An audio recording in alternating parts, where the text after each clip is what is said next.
Hay una historia real muy extraña y también un poco ácida que a mí me cautivó desde que la oí por primera vez.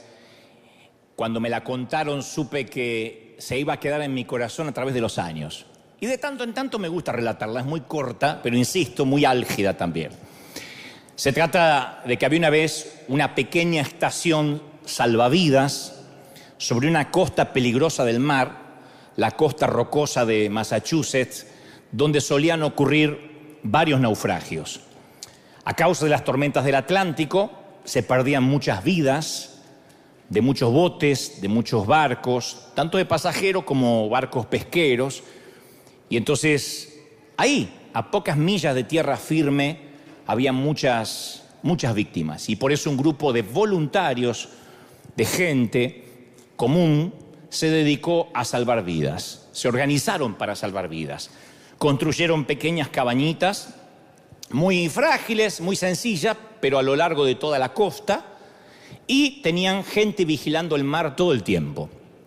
No había faro, así que eran ellos los faros humanos que todo el tiempo veían hacia el mar. Y cada vez que naufragaba un barco, se corría la voz, sonaba un shofar parecido a este, un poquito más fuerte, y ellos se entregaban por completo a rescatar cuantas vidas podían. No se arriesgaban por dinero, no se arriesgaban por reconocimiento, sino solo porque le daban un enorme valor a la vida humana. Y es fascinante leer estos relatos, de esta historia real, por cierto, sobre estos hombres que lo arriesgaron todo, incluso la vida, para salvar a personas que nunca habían visto antes. Pero con el correr del tiempo, las cosas cambiaron. Al cabo de unos años, la Guardia Costera de los Estados Unidos comenzó a responsabilizarse con los labores de rescate. Y durante el primer tiempo, la Guardia Costera oficial trabajó mancomunadamente con los voluntarios, salvando vidas, juntos. Así que, después de estar juntos un tiempo, la idea que fue prevaleciendo de a poco fue: dejemos que lo hagan los profesionales. No solo están entrenados para esto, sino que les pagan para que lo hagan. De modo que los voluntarios dejaron de ocupar las cabañas. Pero, aunque dejaron de vigilar la costa para buscar barcos en peligro y dejaron de enviar equipos para rescatar gente, sucedió algo extraño. Decidieron que no se iban a disolver. Se negaron a desintegrarse. Ya no rescataban vidas, porque lo dejaron, insisto, en manos de la Guardia Costera. Pero a partir de ese entonces tampoco se desintegraron, se reunían de tanto en tanto, 2, 3 veces a la semana para cenar, disfrutaban estar juntos, al cabo se habían conocido trabajando, jugaban a las cartas, tomaban whisky, fumaban algunos habanos, pero cada vez menos miembros estaban interesados en ir al mar en misiones salvavidas. Ya no se reunían para eso. Aunque el lema "salvar vidas" aún estaba escrito en un gran cartel en la puerta del club. Salvamos vidas. Y había hasta un símbolo a la entrada, en el vestíbulo principal, en el lobby, había un bote salvavidas allí como símbolo de lo que alguna vez hicieron.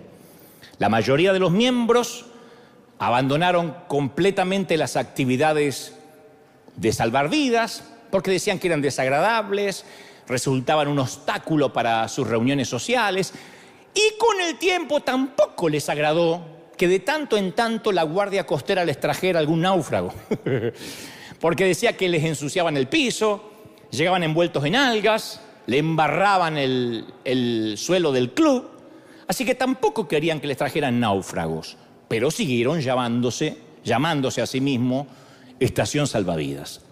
Solo que ya no se dedicaron a salvar vidas y tampoco permitieron que ingrese gente salvada de un naufragio si antes no se secaba, no se bañaba y se vestía elegantemente. Por eso dije al principio, es una historia ácida y no la voy a explicar. El que tiene oídos, que oiga, dijo el Señor. Nosotros fuimos, desde que fuimos salvados, valga la redundancia, hechos para dedicarnos a salvar vidas, para buscar almas. Y la gente que nos rodea en todos nuestros ámbitos tiene mini naufragios todos los días. Una amiga a la cual despiden del empleo y no tiene cómo mantener a sus hijos, un hijo en la escuela que sufre bullying o tiene malas notas en el colegio, una esposa que está desalentada con su matrimonio, siente que no la aman, que no la protegen, que no la dignifican, un amigo que se endeudó más de la cuenta, alguien que se enamoró de quien no debía. La mayor parte del tiempo, los salvavidas que podemos ofrecer nosotros son palabras. Es la palabra de Dios. Toda palabra que digamos tiene poder para darle un poco de vida a la gente, para darle un poco de ánimo, de energía, para sanar su espíritu, o podemos destruir más su espíritu todavía, podemos destruir más todavía su estima. Pero todos tenemos la capacidad de ofrecer la aceptación, el amor, la esperanza, pero también podemos juzgar, condenar, herir, y sin querer no dejar entrar a los náufragos porque nos ensucian nuestra higiene espiritual. Pablo dijo: acéptense mutuamente, acéptense, dijo el apóstol. A mí me sorprende esta palabra porque no dijo comiencen a amarse a la fuerza, dijo acéptense, lo mínimo. ¿Y qué es exactamente lo que hacemos cuando aceptamos a alguien?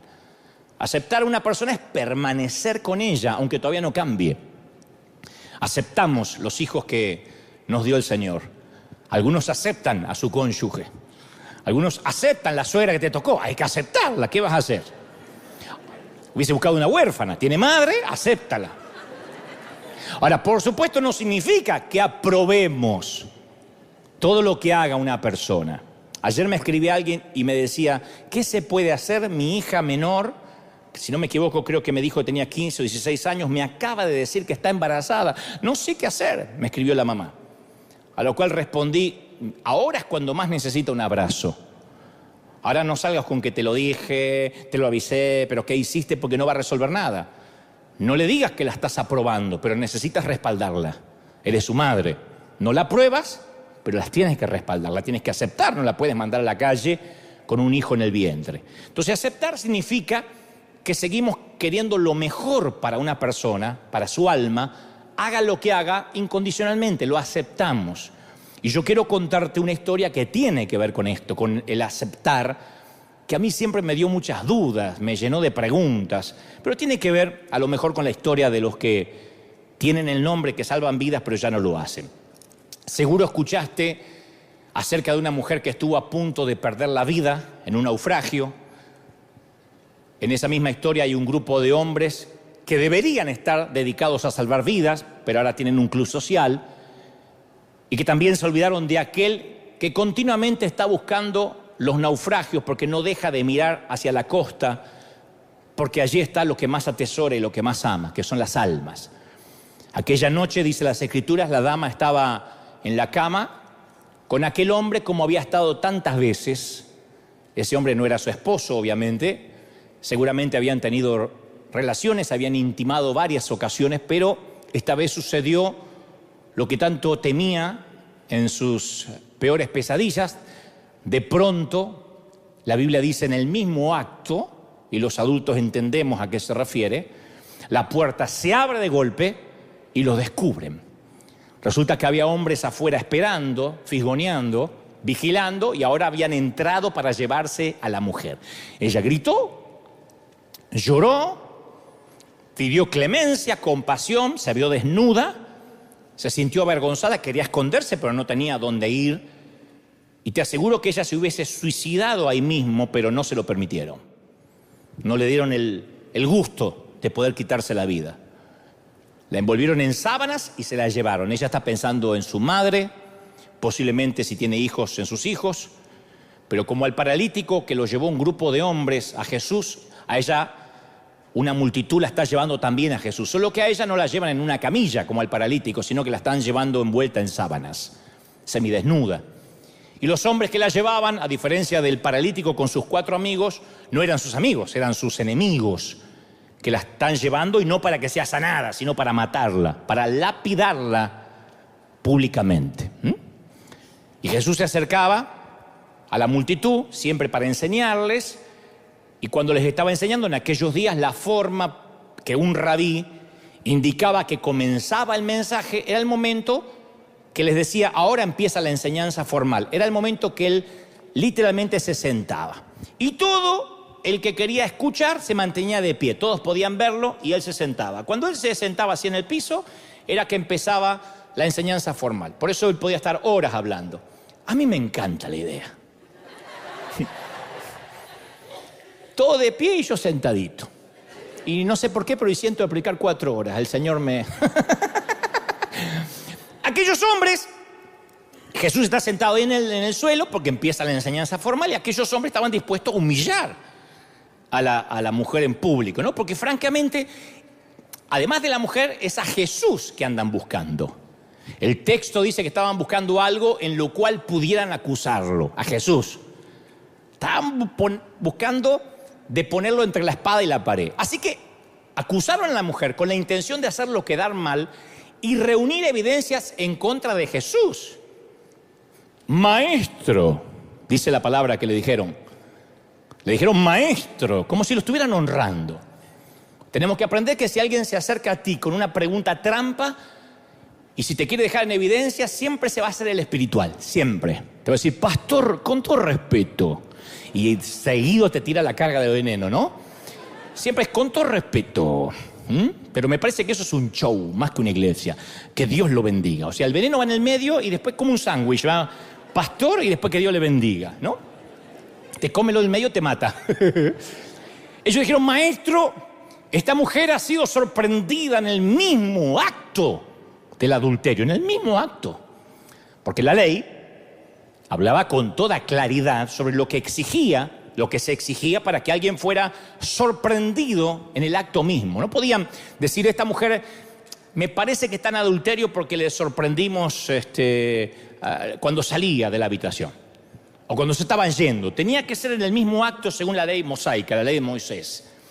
Las evidencias circunstanciales no bastaban. Moisés había dicho que un solo testigo no iba a bastar para condenar a un hombre o alguna mujer por algún crimen o delito. Todo asunto, había dicho Moisés, se resolverá mediante el testimonio de 2 o 3 testigos oculares que tenían que haber visto. Esto significa algo maquiavélico, algo muy sórdido. Porque significa que durante algún tiempo 2 o más de aquellos hombres habían estado merodeando la casa de esa mujer. No podían intervenir el WhatsApp. Tenían que merodear. Tenían que mantenerse vigilándola día y noche o espiando por las ventanas o por la mirilla, porque obviamente no estaban intimando a la luz del día. Tenían que sorprenderlos en el mismo acto. No nos dice cuánto tiempo la vigilaron, ni cuánto habían visto, pero de hecho habían sido bastante morbosos y voyeristas. Habían visto más de lo que tenían que ver. Y esa premeditación a sangre fría con la que espiaron nos muestra el desprecio que ellos tenían por la mujer y obviamente por el Señor Jesús. Y notemos que el hombre que estaba acostado con la mujer no apareció nunca en la historia. La mujer no estaba sola teniendo intimidad. El tipo no aparece, a pesar de que la ley decía que a él también había que lapidarlo. Pero no aparece en la historia, así que es muy probable que los líderes religiosos habían estado en combinación con el tipo para hacerle la emboscada, para que la seduzca. Y cuando entraron a la habitación le dijeron al tipo, le pagaron, te puedes marchar. Ahora te puedes marchar. Y el tipo se fue. Como quiera que fuese, la llevaron ante Jesús. El tipo no aparece. Le dice, la atrapamos en el mismo acto. La ley está muy clara, hay que apedrearla. ¿Qué dices tú? Jesús está ahí sentado. Toda la multitud de testigos. Y pensaron, ahora sí lo tenemos.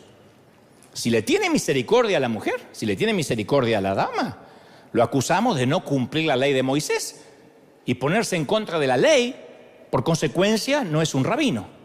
Si dice apedréenla, como dice Moisés, se mete en problemas con Roma, porque las autoridades romanas les habían prohibido a los judíos ajusticiar a otros judíos si antes no pasaban por un juicio justo. Así que si decía apedréenla, se ponía la soga al cuello con el imperio, con César. Si dice no la apedreen, también se ponía la soga al cuello con todos los religiosos. Así que estaba la mujer, para que la puedas ver, temblando de culpa, de temor, deseando morirse, pensando que eso es lo que le iba a pasar. Y pensaba, qué espantosa manera de morir.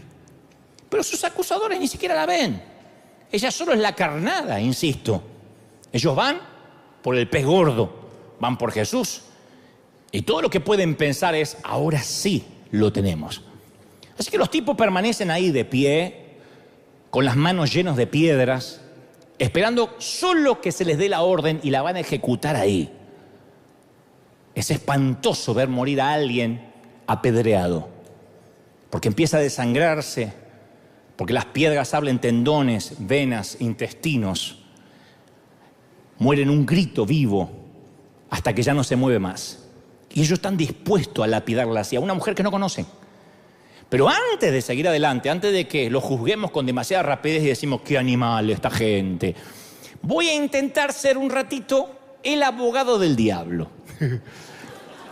¿Cómo querés que me quieran los demás pastores con las cosas que digo? Pero bueno.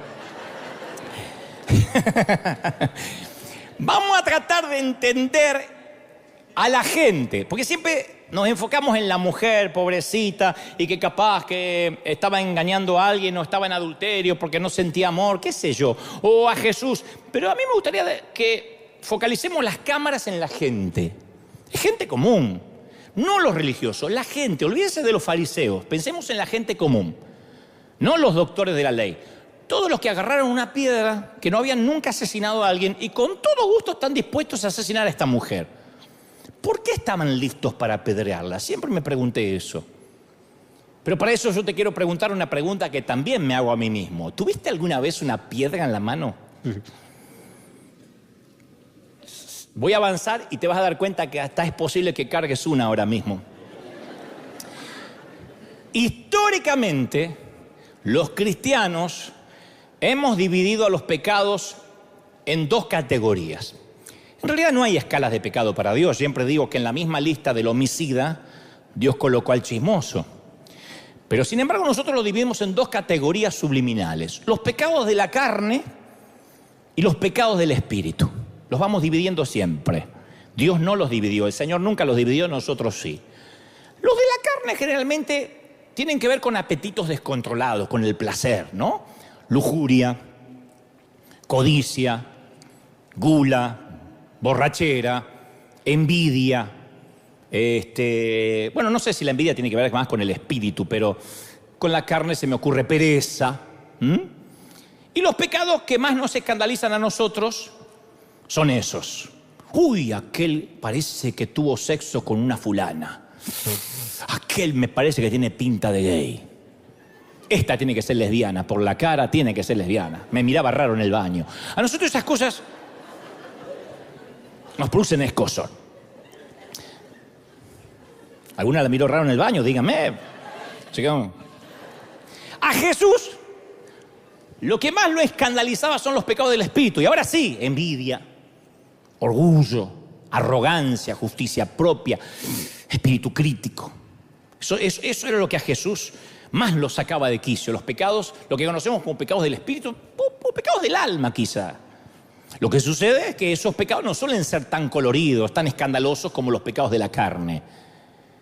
Y es muy extraño que en una iglesia contemporánea ejerza disciplina sobre uno de estos pecados del espíritu. Muy raro.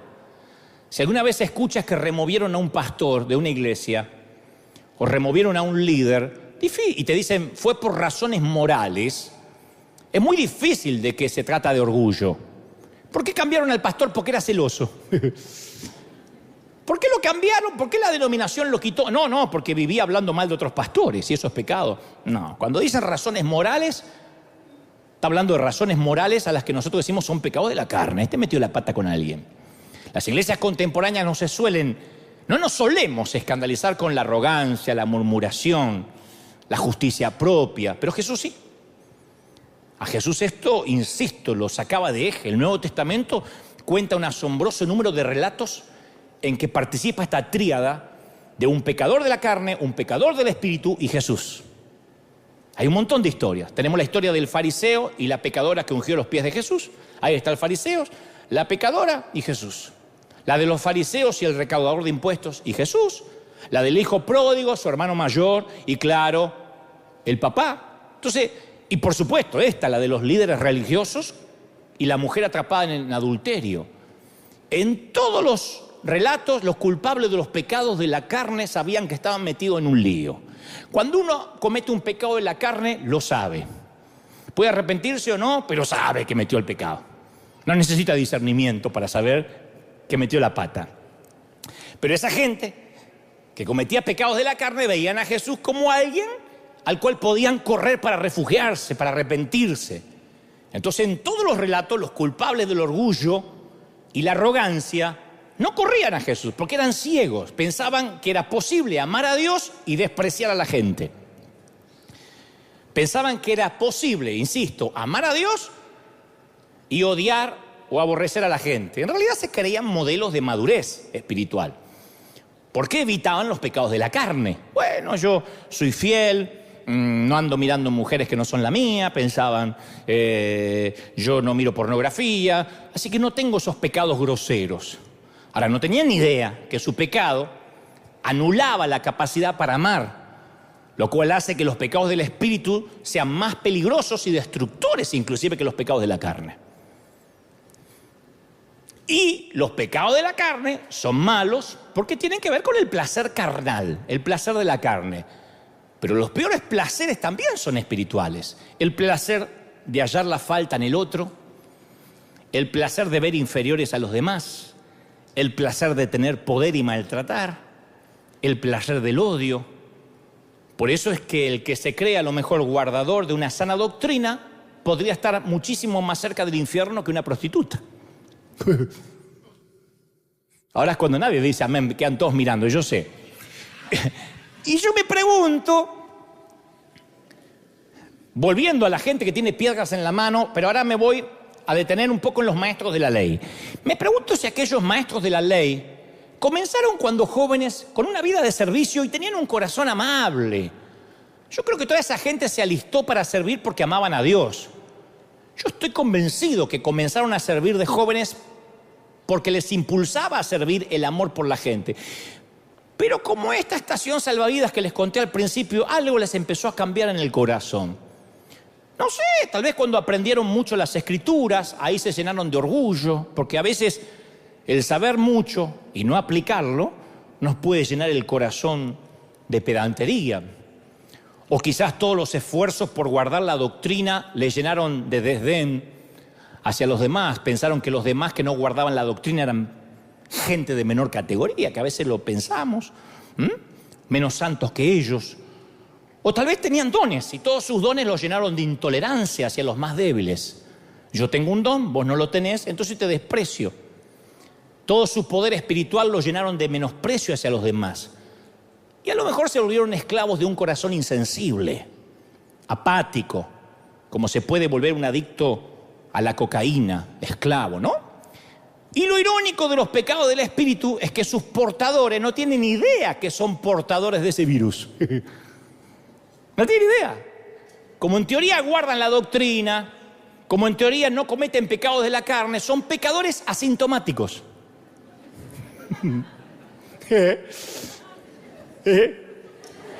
Yo le puedo seguir la risa esta mañana, ¿eh? Son pecadores asintomáticos.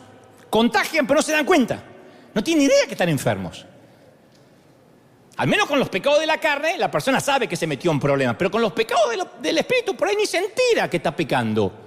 Todo lo que hace es caminar por la vida con una piedra en la mano. No puede ver a los perdidos, ya no mira a los perdidos. Y a los que naufragan alrededor porque ya no se dedica a salvar vidas.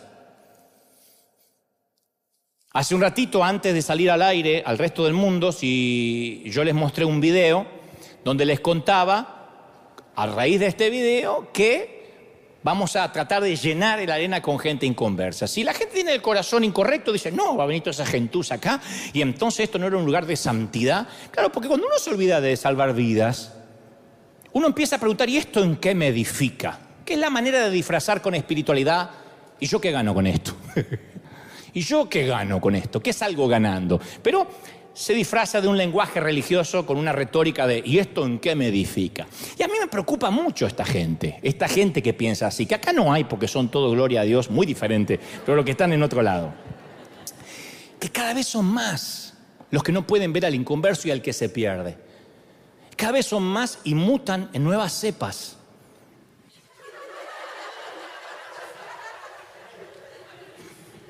Yo he vivido toda mi vida en la iglesia y Dios sabe que yo amo a la iglesia de Cristo.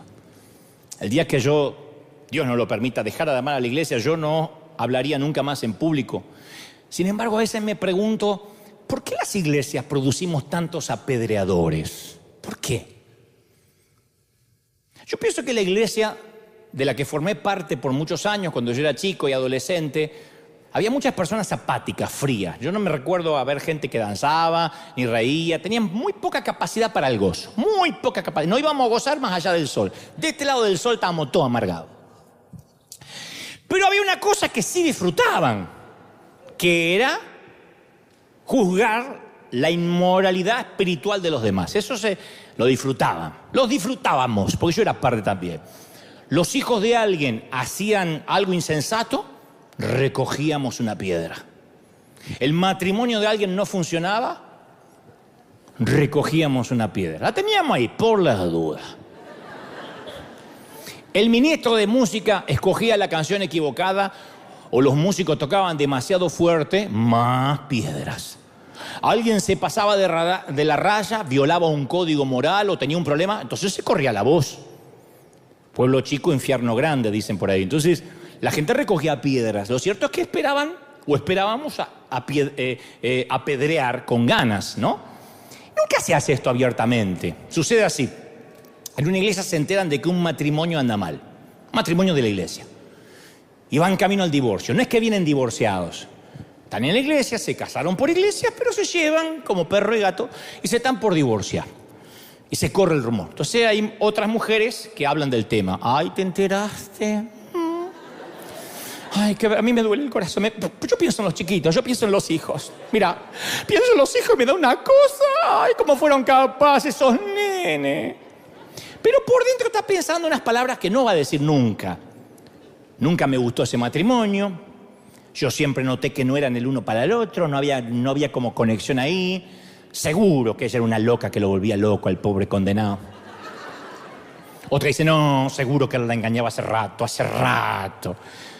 Entonces, debajo de la superficie hay unos sentimientos disfrazados y una superioridad moral de ser nosotros uno de los matrimonios fieles, que nos casamos ante Dios para toda la vida. O sea, son piedras pulidas, pero matan igual.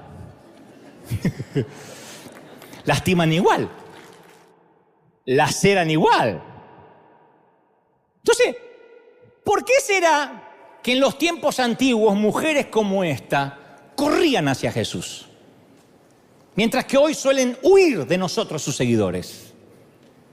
¿Cómo sería una iglesia? No hay un solo día, de verdad, que no lo piense. ¿Cómo sería una iglesia si no hubiera nadie dispuesto a recoger una piedra nunca? Nos guste o no nos guste lo que veamos. Sigo intentando ser el abogado del diablo para tratar de entender por qué toda esta gente tiene una piedra en la mano. Porque rápido tenían una piedra, estaban dispuestos a que le den la orden, con Jesús ahí. Bueno, me imagino que tal vez la querían apedrear porque esta era la típica mujer difícil de amar. Esas mujeres que a veces suelen ser una amenaza para otras. No sé, imagino, demasiado sensual, atractiva más de lo debido. La típica roba maridos. También es bobo el que se deja robar, por cierto, ¿no? Ahora, yo te voy a confesar algo. Desde que yo era pequeño, siempre hubo 3 palabras que yo detestaba más que cualquier otra.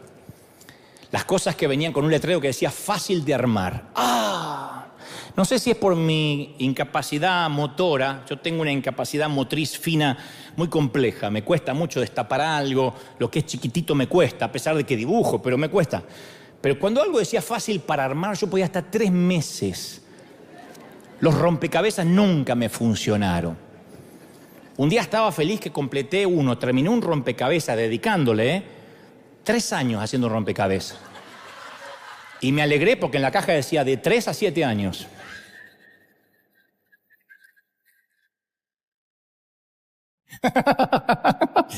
Así que lo hice rápido. Lo hice en el mínimo.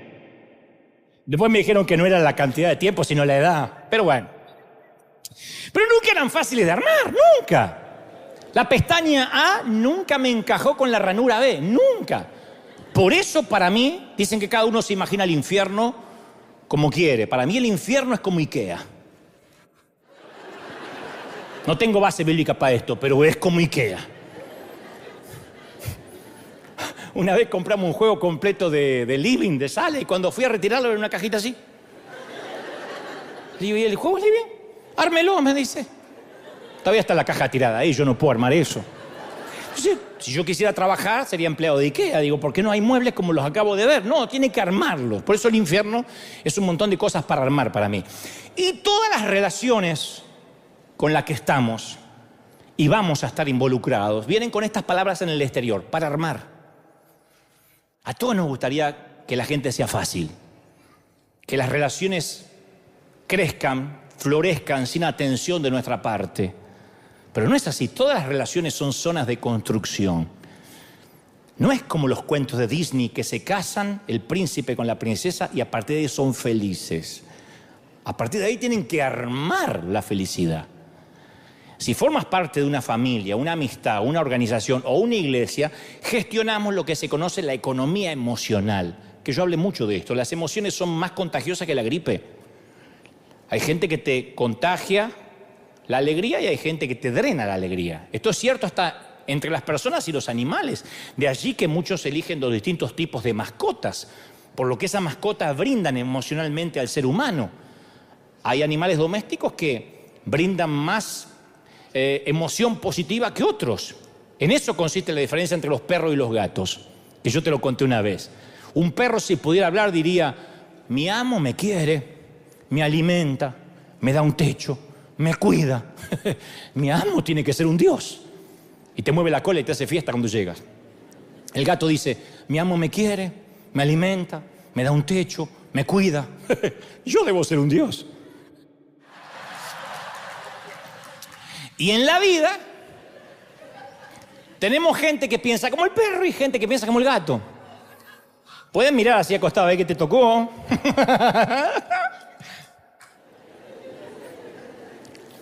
Y la gente que es inteligente en sus relaciones pregunta: ¿quiénes son los que más contribuyen en mi economía emocional? Porque hay ciertas personas cuya compañía nos encanta, cuya mente nos gusta escudriñar, nos desafía. Hay gente así. Captan por completo nuestra atención, nos hacen reír con fuerza. Esa gente, cuando uno las encuentra en un recodo de la vida, nos subyuga, nos seduce estar con ella. Cuando conoces a alguien así, te puede decir: che, tengo que ir hasta el basurero, ¿me acompañas? Perdí algo, cuando lo tiré a la basura voy a recorrer y revolver toda la basura. Y no se te ocurre nada en el mundo que preferirías hacer. Vas al basurero con tal de estar con esa persona. Porque te llena de alegría. Vas a volver con un olor espantoso, apestando, pero alegre. De la misma manera, si una persona tiene alma de gato y te drena, te puede ofrecer pagarte una cena cara y después llevarte a ver una gran película, un espectáculo teatral, y tu mejor plan es quedarte en casa para ver cómo se endurece la gelatina. Decir: no me muevo, no, tengo que quedarme en casa, justo hice gelatina y tengo que ver cómo se endurece. No. Entonces, y ser capaz de discernir esa economía emocional, eso es un don. Y nadie dominó ese don como Jesús. Jesús le bastaba caminar entre sus amigos, entre sus discípulos, y tenían la habilidad para hacer preguntas que sacaran los problemas a la superficie. Jesús tenía mucho la frase: ¿qué disputabais entre ustedes? Entraba en una habitación y dice: ¿qué disputabais entre vosotros? Porque estaban discutiendo y él podía percibir la atmósfera. Entonces a lo mejor nos preguntamos: ¿cuándo va a llegar el día en que la gente que nos rodea va a ser lo suficientemente madura, sana, normal para que no nos amargue el día? Nunca. La gente que conoces nunca va a ser santo ni normal, y tú tampoco lo eres. Todos somos santos hasta que nos conocen. Hasta que saben quiénes somos, todos somos santos. Hasta que un día nos sacan la moneda. Ahora, de igual modo, cuando logramos conocer a alguien, en lugar de pensar que es como nosotros o que es diferente, nosotros por las dudas tomamos una piedra. Murmuramos, criticamos, nos desahogamos en familia. No es que critiqué, me desahogué en familia. El escritor de Proverbios expresa, dice, el que mucho habla, mucho yerra. Y el que es sabio refrena su lengua. O sea que hay una correlación directa entre el número de palabras que decimos y el número de pecados que cometemos por día. O sea que una de las formas más sencillas de disminuir nuestros pecados es dejar de hablar. Como dijo la apóstola Shakira, ciega, sorda y muda. Se dice que hablamos un promedio de 10.000 palabras diarias. Las mujeres un poquito más. ¿Cuántos pecados estarán envueltos en 10.000 palabras diarias? Y mentir no es solo una de las maneras del pecado verbal, ¿eh? Agreguemos la murmuración, la difamación, la ira, el alarde, los halagos desmedidos, las promesas sin cumplir. La pila se va haciendo cada vez más alta. Así que vamos a calcular el cociente del pecado en 1.000 diarios. 10.000 palabras, 1.000 son pecados. Esto nos daría una proporción de 10 palabras por pecado. Sí. Si habláramos la mitad de lo que hablamos, descendería el factor del pecado. Si habláramos 9 palabras o menos por día, 9 palabras o menos, seríamos santos. Había un monje que hizo un pacto de silencio. Solo podía decir 2 palabras cada 10 años. 2 palabras. Tenías que pensar 10 años las 2 palabras. Así que llegó al claustro. A los 10 años lo manda a llamar el superior y le dice, hoy es el turno de sus 2 palabras. Y él dice, cama dura. Se va otros 10 años. A los 10 años dice, es el turno de sus 2 palabras. Dice, comida fría. Pasan otros 10 años, lleva 30. Y sus 2 palabras dice, me voy. Y el tipo dice, yo sé que se fue, yo sé que se va. Porque desde que llegó no hizo otra cosa que quejarse. Ahora, imagínate 2 palabras. ¿Cuál sería? Pero la meta de la vida no consta en, vamos a evitar el pecado y vamos a ser todos mudos. La vida es más compleja que eso, hablamos, y algunos hablamos más que otros, ¿no? Pero tenemos la tendencia a idealizar la iglesia del siglo I y decir, ay, en el libro de los Hechos la gente era libre de conflictos, todos se amaban. No, la iglesia de los primeros tiempos existían conflictos. Claro que existía, era un lugar donde la gente estaba comprometida con la obra, pero también estaba comprometida a resolver los conflictos. Pablo le escribió una vez a la comunidad de Filipos, esto está maravilloso. Había 2 mujeres que eran prominentes en Filipos. 2 mujeres muy especiales, Evodia y Síntique. Si alguna mamá estaba buscando nombre para sus hijas, te las regalo. Evodia, Síntique, quédate quieta. Está bueno. Y Evodia y Síntique estaban metidas en un conflicto. ¿Quién sabe por qué empezó y cómo se agrandó, no? No sabemos cuál es el problema, la Biblia no lo dice. Tal vez se trataba de decidir cuál tenía el nombre más raro y por eso estaban discutiendo. Y Pablo no les da un consejo, no dice, Evodia, habla con otras personas acerca de lo injusta que ha sido Síntique contigo. Publica un video en YouTube, denuncia a la Evodia, la falsa profeta Evodia. Que se haga viral, que aprenda. Síntique comenta con detalle los defectos de carácter, las neurosis de Evodia, para que la mujer esta sea más inteligente. Tampoco dice Síntique, cuéntale a 3 o 4 amigas, 3 o 4, comparte esto, porque hace bien compartir lo mal que estuvo Evodia contigo. No es que murmure, pero compártelo para que tú puedas reforzar tus sentimientos de mártir y te sientas bien.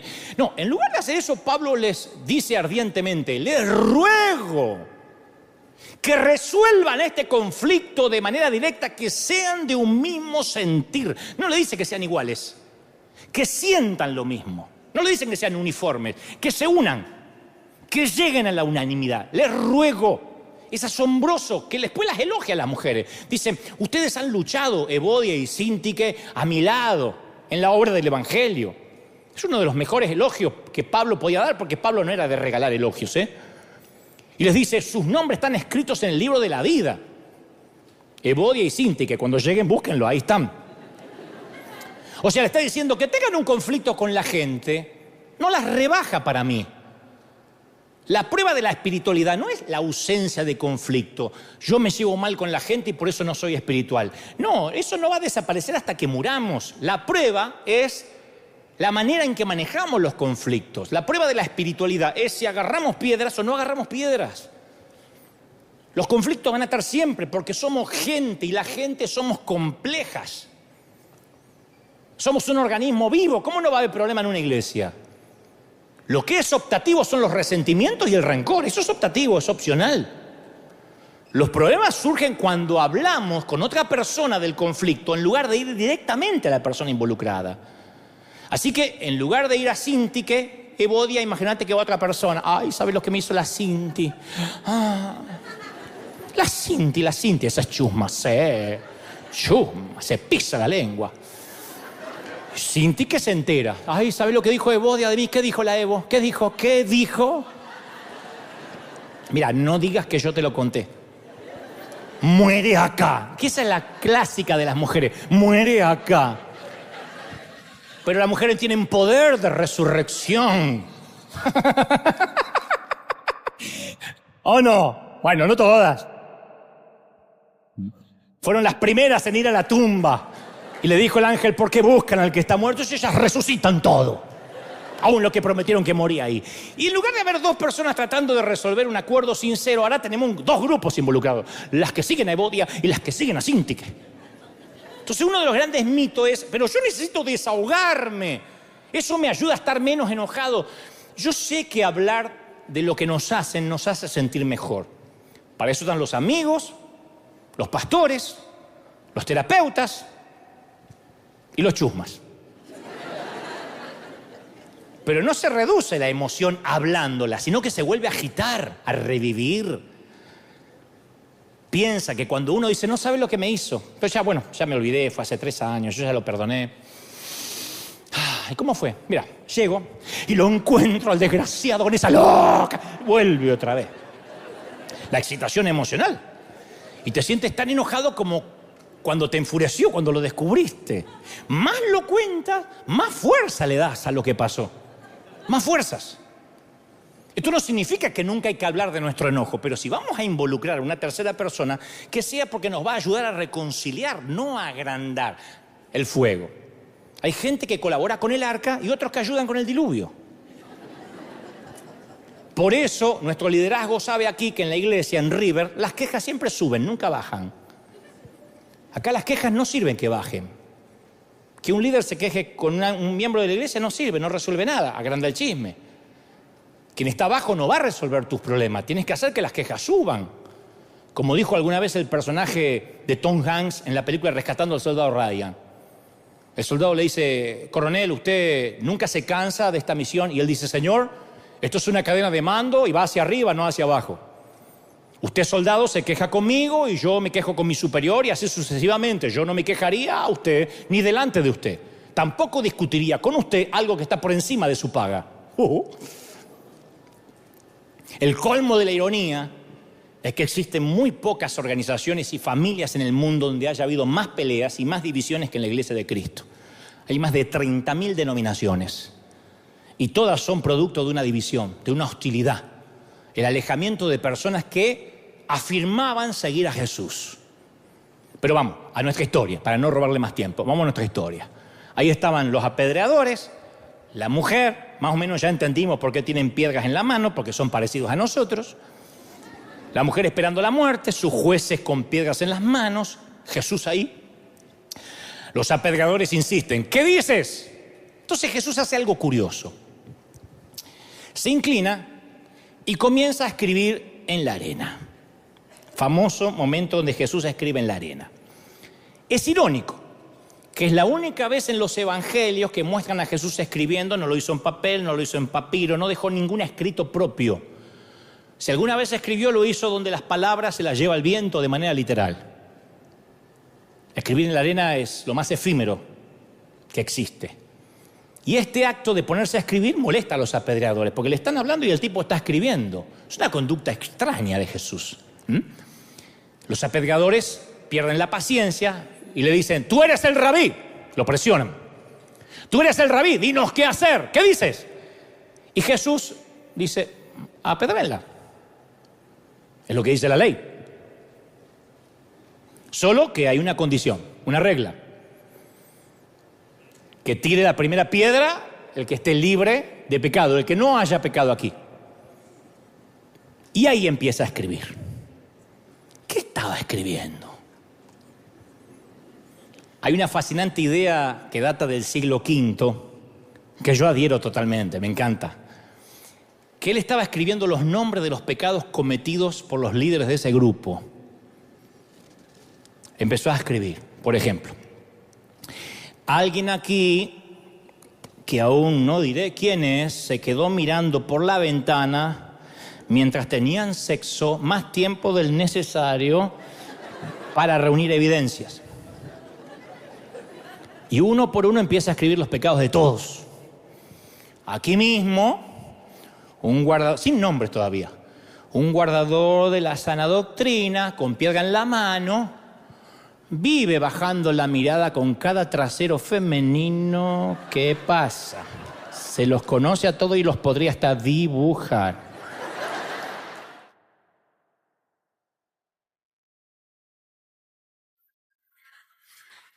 Y allí a mi izquierda tengo otro defensor de la senda antigua, que si la esposa algún día logra descifrar la contraseña de su celular, se le cae toda la fachada. Y ni hablar de esa hermana que está aquí con mantilla en la cabeza, una pandereta en una mano y una piedra en la otra, que cuando está haciendo el amor con su esposo, imagina que está haciéndolo con ese otro muchacho que tanto le gusta de la tienda. Está tensa la cosa. Oh, allá tenemos un levita adorador, con una piedrota en la mano, que cuando se encierra en su habitación pasa horas enteras consumiendo porno. ¿Y qué decir de aquel predicador que habla de arrepentimiento, que dice que extraña tanto las prédicas de Gise Ávila, pero que maltrata y denigra a su esposa psicológicamente en secreto? ¿Y quieren que hablemos de ese creyente que carga una piedra pero miente en su declaración de impuestos? Y luego de eso levanta la vista y los miró. Ahora viene la parte de los nombres. ¿Empiezo a escribir nombres? Vamos, tiren la piedra, júzguenla, condénenla. Ustedes deciden, pero asegúrense que no tengan estas oraciones un sujeto. Porque apenas acuses, es cuestión de minutos y aparece tu nombre en la arena con lujo de detalles. Lo que pasa es que la condenación se ha enraizado tanto en nosotros, tan profundo en el corazón humano, que no nos podemos imaginar la vida sin condenar a alguien. Imagínate un día sin hablar de nadie. Hoy llegar a tu casa y no mencionar nadie, ni cómo te atendieron en el café, ni lo sugieren, ni qué dijo el pastor. Nada. Imagínate un día sin condenar a nadie. Yo estoy seguro que Jesús escribía los pecados de ellos. Si no, no tira a la gente la piedra. Estaba decidido a apedrear por una frase. Por simplemente el que esté libre de pecado arroje la piedra. Si yo he hablado a veces con legalistas y le he dicho, pero tú también estás en pecado. Yo no, yo tengo la sana doctrina. Y hasta donde la mente me da soy santo. Y me han discutido. Y si tenía una piedra me la reventaba en la cabeza. Así que una frase no las hace cambiar. Pero la Biblia dice que él conocía los corazones y hasta lo que pensaban. Pero escribía en la arena, donde también era fácil borrarlos. Así que también le estaba otorgando gracia. Estaba escribiendo en la arena, no lo estaba escribiendo en un papel para que queden y mostrárselos. Se iba a borrar. Y entonces, alguien leyó lo que escribía Jesús y soltó la piedra. Después, más tarde, un segundo y un tercero. Se dice que empezaron por los más ancianos. Claro, los que más pecado tenían acumulados. Y en la comunidad de Jesús no había lugar para arrojar piedras, porque todos estamos demasiado quebrados y rotos. Y ellos habían querido dividir a los seres humanos en dos categorías, los pecadores como la mujer y los justos como ellos. Jesús reemplaza brillantemente de un golpe estas categorías y ahora hace otras nuevas. Pecadores que admiten ser pecadores y pecadores que fingen no ser pecadores. Pero todos estamos en el mismo barco. Mi pregunta es, ¿trajiste hoy piedras que necesitas soltar?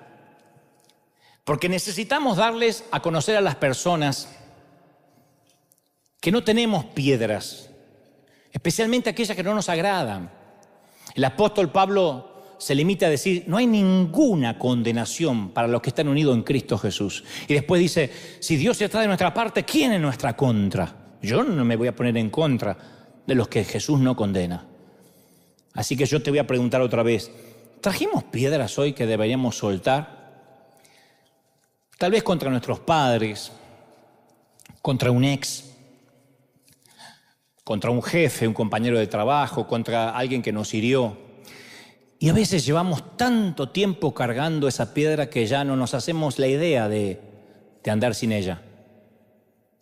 Agarramos la bolsa, los lentes, la llave del auto y la piedra. Si sale el tema, lo hablamos. Si estuviste esparciendo chismes, tienes que soltar la piedra. Si tienes el corazón endurecido contra alguien, tienes que soltar la piedra. Algunas veces se producen apedreamientos en la propia familia, Son piedras pequeñas, pero se vuelve muy habitual en muchas familias tirarse piedras en las fiestas de Navidades, en los días de Acción de Gracias. Casi no lo notamos, pero vivimos arrojándonos piedras. Y como digo siempre, aceptar a una persona no es lo mismo que aprobar su conducta. Tampoco es lo mismo aceptar que tolerar. Porque habrá quienes me toleren a mí. Yo a este lo tolero. Que aceptan mi existencia e incluso mis fallos, pero en eso no hay sanidad, no me aman. Ayer mismo, Dios no me deja mentir, alguien me escribió en las redes, Dante, yo no te odio, solo te aborrezco en el nombre del Señor. Le digo, me mataste con la frase, ¿cómo no te odio pero te aborrezco? Claro, cuando la gente apenas te tolera, o te odia, o te detesta visceralmente, tienes que entender que no te odian a ti, odian lo que tú representas. Yo entendí que no me odian a mí, odian lo que yo represento. Para algunos yo represento las frustraciones de sus vidas, las cosas que algunas no pudieron lograr, lo que alguna vez soñaron y no pudieron. Entonces, en lugar de ellos darle gloria al Señor, como ellos no fueron bendecidos como tú o como yo, prefieren creer que lo que tienes te lo dio el diablo. A Jesús le decían, lo que haces está bien, no es un truco, es de verdad. Era ciego y ahora ve, pero por Belcebú lo haces. Es más fácil darle la gloria al demonio cuando nunca conociste la gloria de Dios. Si nunca en tu vida Dios te bendijo, es lógico que vas a creer que la bendición de otro le pertenece a Satanás. Y así calman su conciencia, odian lo que tú representas. Porque si representas el favor de Dios, hay mucha gente que queda mal parada porque no tiene tu favor. Y yo me rehusé hace muchos años a ser ofendido. Hagas lo que hagas, yo no te doy permiso para que me ofendas. Para que alguien me ofenda, yo le tengo que dar permiso. Me pueden herir, pero no me pueden ofender. Porque si yo me ofendo, me enojo, tomo una piedra y me convierto en alguien parecido a la persona que me ofende. Y yo no quiero ser esa clase de monstruo. Entonces, no me gusta que la ofensa permanezca en mí, que ni siquiera llegue, que orbite fuera de mi radar. La gente necesita más que tolerancia. En parte esta es la razón por la cual la gente se acercaba a Jesús. Porque los inteligentes no soportan mucho a los tontos. Los jugadores de primera categoría no viajan en el mismo bus que los jugadores de tercera. Pero cuando los pecadores se acercaban con su vida arruinada, a la única persona sin pecado que vivió jamás, él no se limitaba a soportarlos, los amaba de verdad. La aceptación es un acto del corazón, no del racionamiento. Aceptar a alguien es escuchar sus historias tristes, sórdidas, sus tenebrosos secretos. La madre que viene a la iglesia y se resiente a veces con sus niños pequeños porque se siente desbordada, porque no tiene un minuto para ir al baño y a veces dice, ay, cómo quisiera no haberlos tenido, ser soltera, y después se siente llena de culpa por eso y un monstruo. Esa mujer necesita un abrazo y decirle que todas tuvieron ese sentimiento alguna vez. El hombre que siente ganas de tener una aventura con una compañera de trabajo que podía ser su hija. ¿A quién se lo va a contar? ¿En la iglesia? No liquida, no estoy diciendo que la tuvo, que está tentado.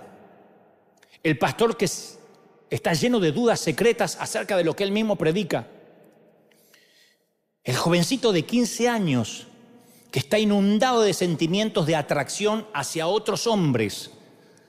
Pero esos sentimientos no desaparecen, ora, llora, se lo dice al padre, lo mata.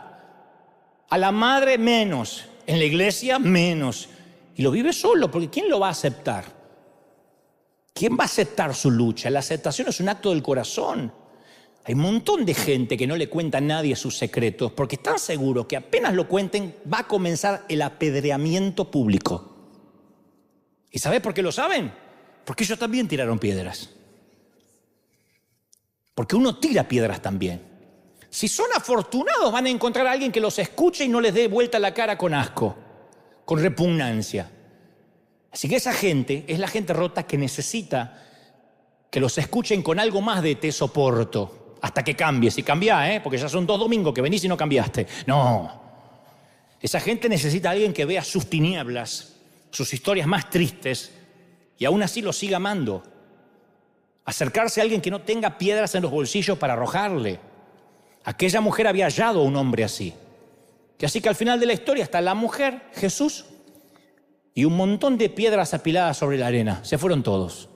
Jesús se pudo constituir en el apedreador. Él sí tenía derecho. Él podía apedrear a la mujer. Pero Jesús borra en la arena los pecados de los muchachos.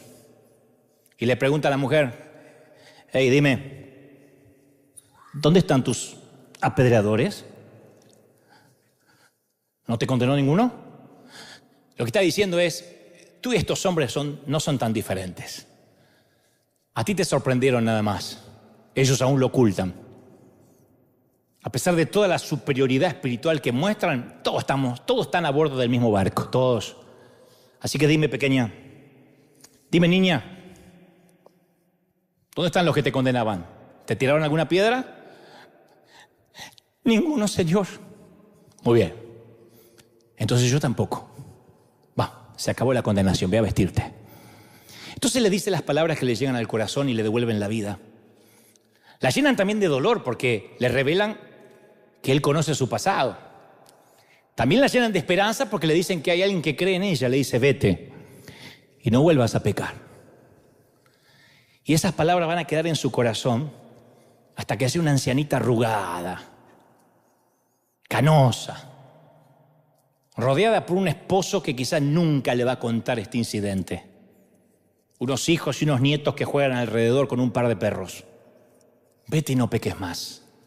Porque no solo la perdonó, sino que le dio una responsabilidad. La misma gracia que la liberaba de los pecados del pasado, la llevaban a caminar un futuro libre de pecado en el futuro.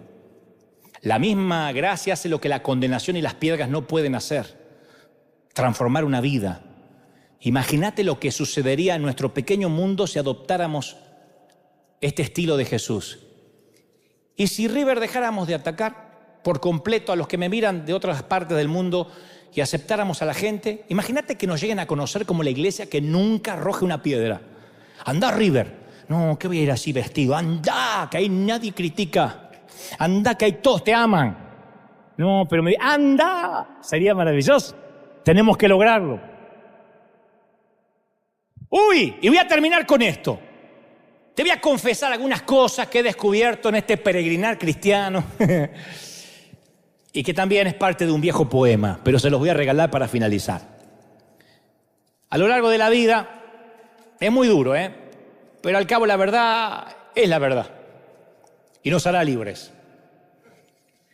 A lo largo de la vida he visto a infieles enamorarse de verdad, pero también he visto a muchas personas que se jactan de ser fieles, pero hacen el amor con náuseas, odiando a su cónyuge, deseando enviudar en secreto. He visto mujeres que usan pantalones y blusas algo ajustadas, pero son decentes y temerosas de Dios.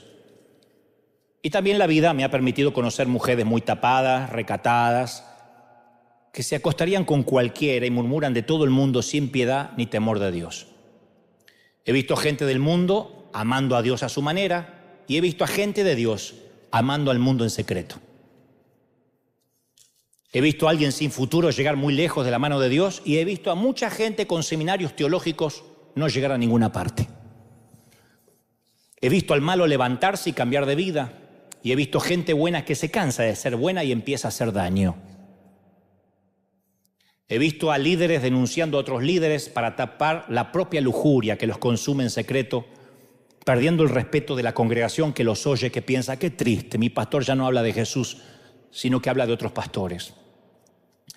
He encontrado más gracia y favor entre algunos católicos que entre los evangélicos, que con alegría esperan ver a esos mismos católicos, esperan verlos arder en el infierno. He encontrado más códigos de lealtad entre algunos ateos que en el propio ejército que dicen ser los cristianos, que rematan a sus propios soldados heridos. Así que, consejo que no me estás pidiendo, yo sigo amando a la iglesia y mucho porque soy parte de ella. No te confundas, no todo es lo que parece.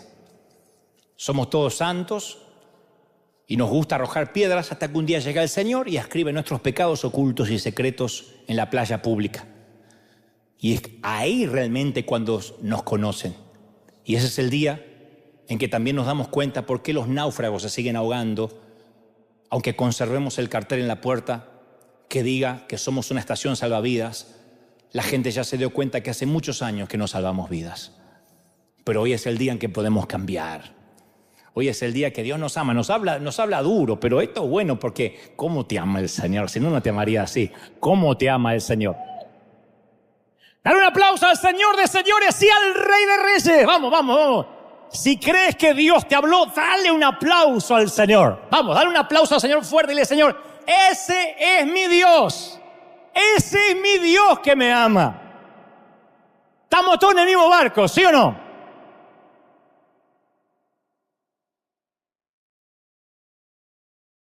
Estamos todos en el mismo barco. Y si hay alguien que me dice, ¿y qué de ese episodio en la Biblia que dice que tenemos que juzgar y sopesar los corazones? Sí, pero no hablar. Por las dudas, como nos enseñó nuestro Juan Carlos Ortiz. Mira, querido, si hay que honrar o deshonrar, equivócate por honrar a quien no se lo merece, que con eso no te equivocas. No llegas al cielo y el Señor te va a decir, honraste a alguien que no se merecía. ¡Ah! Nadie llegará al cielo y descubrirá que tuvo exceso de amor. Nadie va a ser más bueno que Jesús. Así que si vamos a equivocarnos, es preferible honrar a quien no se lo merece antes que deshonrar a aquel al que Jesús no condenó. Ni yo te condeno. Vete y no peques más. Y esa es la palabra que el Señor te dice hoy. Vamos, vamos, ni yo te condeno. Culpa borrada. ¿Cómo te ama el Señor? Te ama el Señor, ¿lo crees? A los que están aquí y los que están en casa, vamos, repitan conmigo, dile, Señor Jesús, te recibo en mi corazón, entra en mi vida, perdona mis pecados, anota mi nombre en el libro de la vida y mis pecados, fuerte, y mis pecados en la playa, en la arena, para que solo en el día se borren y nunca más haya memoria de lo que he hecho. Amén. Y amén. Vamos a orar, vamos a orar. Levanten sus manos al cielo, vamos a orar. Nos unimos con la gente en sus hogares de los 5 continentes, Asia, África, Oceanía, América, Europa. Estamos orando. Escuadrón de búsqueda en combate contra las filas invasoras. Vamos a orar, vamos a clamar para que el Señor sane tus heridas, para que el Señor te bendiga, para que una doble porción del Espíritu venga ahora. ¿Cómo te ama el Señor? ¿Cómo te ama el Señor? A los que han juzgado por años, vamos, yo quiero escuchar espiritualmente el sonido de piedras cayendo al piso. Las piedras se caen ahora. La murmuración se termina ahora. El chisme se termina ahora. El juzgamiento crítico se termina ahora. Ahora Dios va a levantar una iglesia modelo, no solo en el edificio, no solo en la siembra, sino en la manera de amar, en la manera de aceptar. Dice el Espíritu Santo, yo quiero cambiar vidas, pero he aquí algunos de los cristianos han puesto trabas. Han puesto piedras en el camino para que la gente no se acerque. Pero yo, dice el Señor, los enviaré del norte, del sur, del este y del oeste. Y vendrán necesitados, y vendrán caídos, y vendrán con sus vidas rotas. Pero yo sé que la iglesia los abrazará. Le dirá, este es el mejor lugar para estar.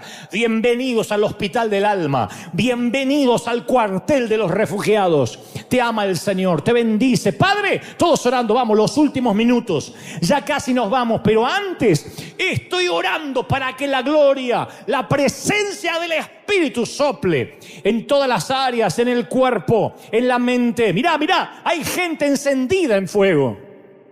Hay gente encendida en fuego. Te ama el Señor. Vamos, clamen ahí. Levanten las manos al cielo, jóvenes, niños, ancianos, adultos.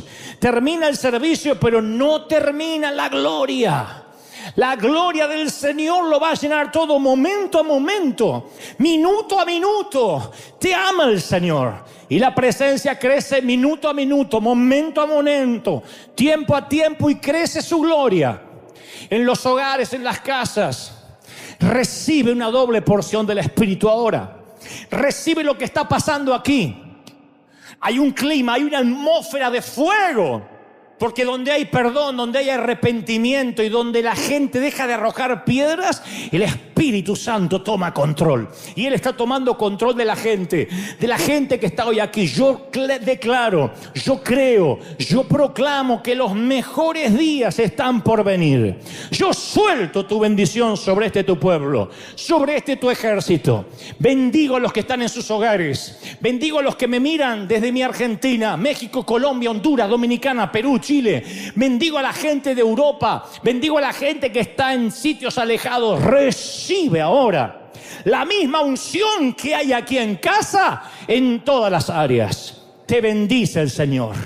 Gracias a los que han recibido a Cristo, los que se van a bautizar en momentos, los que se van a unir a los centenares de personas que hoy pasarán por las aguas, los que ahora se han decidido a que hoy las huellas de la arena desaparezcan para siempre. Te ama el Señor. Te bendice. Yo declaro bendición en el mes de agosto. Declaro que agosto, septiembre, octubre, noviembre y diciembre serán meses de liberación, de gozo, de paz, de bendición. Y yo declaro bendición en todas las áreas, en el cuerpo, en la mente, en el alma y en el espíritu. Amén y amén. Gloria a Jesús. Que Dios te bendiga. A la gente de la casa, firme como talón de oso. Nos vemos el domingo que viene. Dale un aplauso al Señor.